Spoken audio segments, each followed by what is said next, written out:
राजकुमारी ऐश्वर्या का नाम सुनते ही पूरा राज्य स्तब्ध हो जाता था। उसकी सुंदरता के आगे देवियां भी लज्जित होती थीं और उसकी ताकत के आगे योद्धा भी सिर झुकाते थे।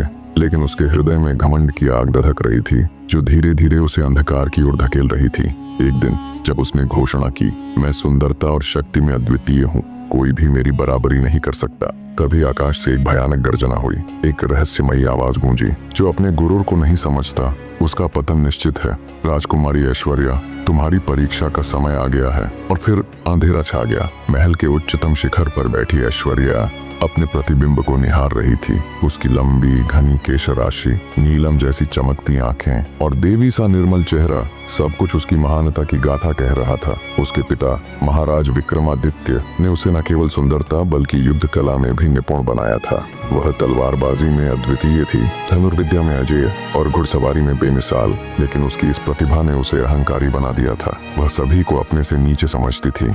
उसके दरबार में आने वाले प्रेमी या योद्धा जो उसका हाथ जीतने आते, उसके कठोर परीक्षणों में असफल हो जाते। किसी को वह अपनी तलवार से हरा देती तो किसी को अपमानित करके भगा देती।